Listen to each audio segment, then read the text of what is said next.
Recognizing an individual who is largely responsible for the existence of Company of Angels. Him and a handful of actors, some are with us, some aren't. In 1959, a group of actors came to Leonard Nimoy eager for a place to practice and asked him to direct something. He was taking classes with Mr. Corey at the time. The show they rehearsed never opened, but out of their efforts, Company of Angels was formed.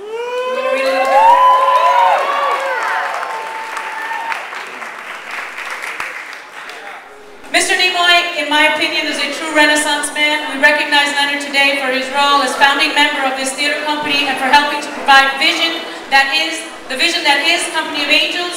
Ladies and gentlemen, please, Mr. Leonard Nimoy.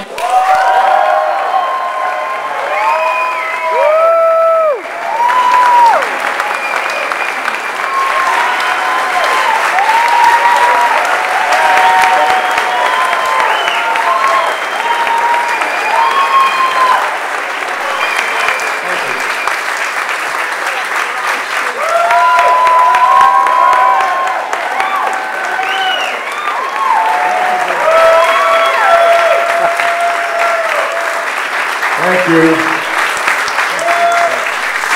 Thank you very much. Thank you. I'm really deeply honored and touched. I would even say I'm emotional about this evening. It's a thrill to know that the seed that we planted so many years ago in 1959 has borne this fruit, and as a result of a tremendous amount of hard work and compassion and passion on the part of a lot of people who trying to make a contribution to the arts and to the community. I grew up in Boston. I think you might find something in a tenement neighborhood, and there was about 10 square blocks in the inner city. It was a neighborhood of immigrants. Within that 10 square blocks, you could hear several languages. You could hear Russian, you could hear Italian, you could hear Polish, and you could hear the language of my own family, which was Yiddish. Yes. The language of Jewish immigrants, like my own parents, who came from Eastern Europe, was Yiddish. In the same neighborhood, there was a building called the Elizabeth Peabody House. And the Elizabeth Peabody House was named after a lady who began the kindergarten movement in the United States. She was a very strong philanthropic worker who raised the money to create this center, this building, so the immigrant people in the neighborhood could have a place to go to learn how to integrate themselves into the culture, into the society that they had arrived at in Boston. They had classes in how to brush your teeth. They had classes for women in how to sanitize your kitchen properly so your kids didn't get sick. It was a very useful place for a lot of immigrant people. And in that building there was a theater, the Elizabeth Peabody Playhouse. And when I was 8 years old, I stepped out on that stage for the first time in a production of Hansel and Gretel, and I played Hansel.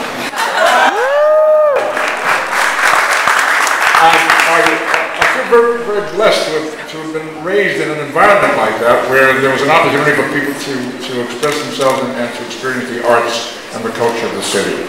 I continued to act there until I was about 17 or 18 years old, when I acted in a play called Awake and Sing. It was a play written by Clifford Odets, a very successful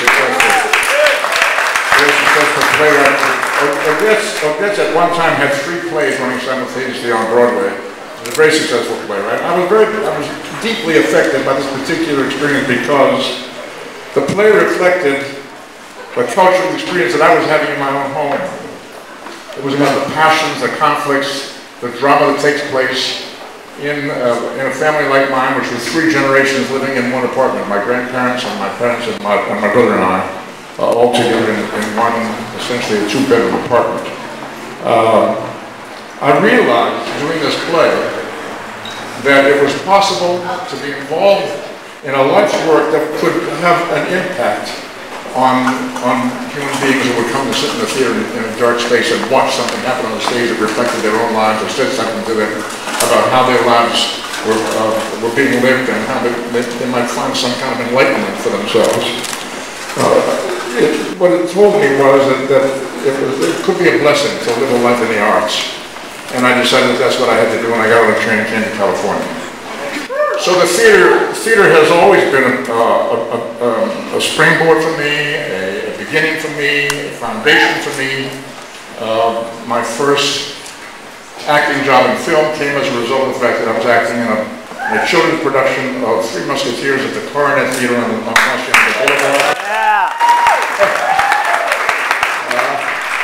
I was doing this on Saturdays as a pro bono kind of effort for a bunch of hundreds of kids who paid attention only when the sword fight started. If you had dialogue to do, you were dead. I'm not going to listen to dialogue. Anyway, I played D'Artagnan in the Three Musketeers, and then I was hired for my first film job, which I thought was going to rocket me to stardom. I couldn't figure out why it didn't really work. It was a wonderful project called Zombies of the Stratosphere. My first science fiction, but not my last.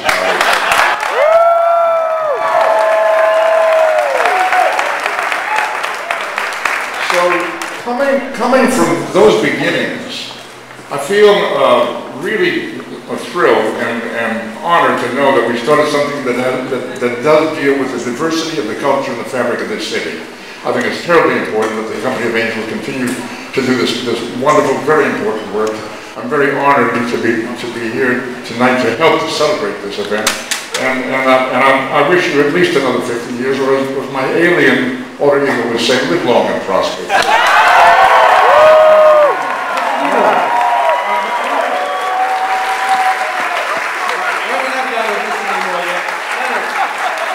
Leonard, can I call you Leonard? I'd like to introduce to you Mr. Cardenas, as the council member Cardenas, to introduce to you and give you the award, the Leonard Nimoy Award. And thank you so much for your kind words. Here you are.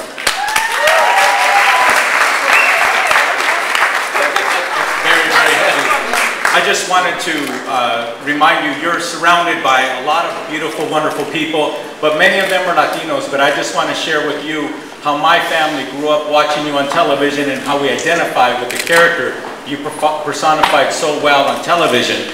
See, my parents traveled as well from places far, far away, from Temacana to Mexico. And they came to this wonderful place called California, and they picked fruits and grapes and all these things, and they dealt with a lot of adversities and different cultures and things of that nature, but they settled here and they got along and they raised 11 children who all watched you and loved you and watched you. You helped us grow. You helped us understand what it is to go to faraway places, to feel a little out of place and know how to handle the business of taking care of how to be there. I mean that very sincerely. It was a wonderful, warming thing that you've done, but also the beautiful words that you shared with all of us tonight and giving us some of your personal history. We will never forget it. So congratulations on this Founders Award.